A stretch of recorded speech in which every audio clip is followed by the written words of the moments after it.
तीसरी की मिशन अंकुर की वर्कशीट में सप्ताह 11 दिवस 3 पाठ 3 कुछ लेना कुछ देना के अंतर्गत पेज नंबर 54 पर जो वर्कशीट दी गई है उसमें हमें एक तालिका दी है, उसमें उदाहरण दिया है कि हम एक संख्या को कितने तरीके से लिख सकते हैं, है ना।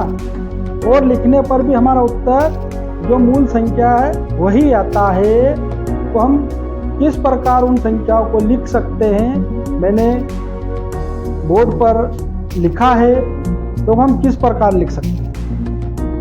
हमारी संख्या है 105। तो हम इस प्रकार लिख सकते हैं 50 धन 55।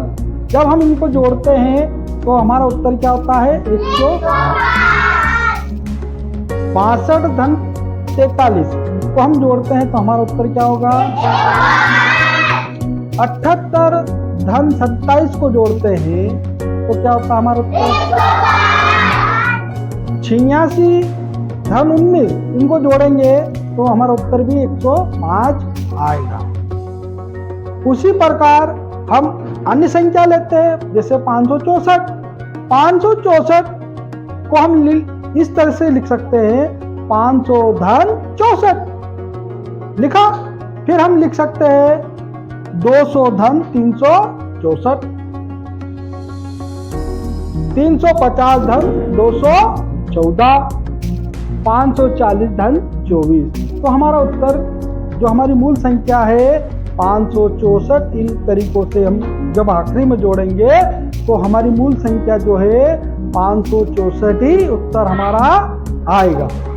अब अगली संख्या जैसे मान लो 243 दे रखा है, हम पहले क्या लिखेंगे 200 धन 43। एक तरीका ये हो गया।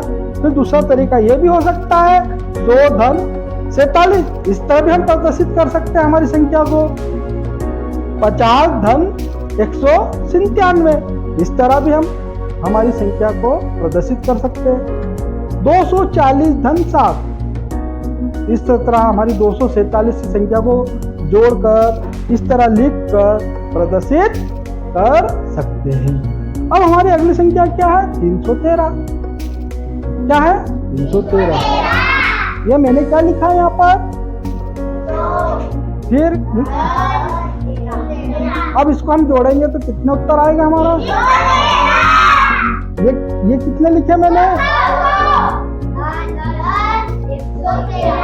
113। अब इनको जोड़ेंगे कितने उत्तर होगा हमारा 313। ये कितने हैं 213। अब इसको जोड़ा तो हमारा उत्तर क्या आया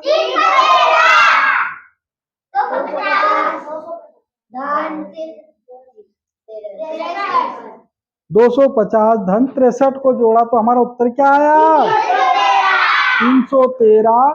तो इस प्रकार देखो हमने कितने तरीके से हमारी संख्या को लिखा 1 2 3 4 5 तरीके से हमने लिखा। 5 तरीकों से हम संख्या लिख सकते हैं। इस वर्कशीट में ये समझाने का प्रयास किया है और आज हमने फिर इसे बेहतर समझाने का प्रयास किया है। सभी को समझ में आ गया। कोई भी संख्या यदि हमको दी जाएगी तो हम उसको 5 तरीके से अपने तरीके से और भी तरीके हो सकते हैं, उन तरीकों से मानक रूप में हम उन संख्या को लिख सकते हैं। लिख सकते हैं कि नहीं।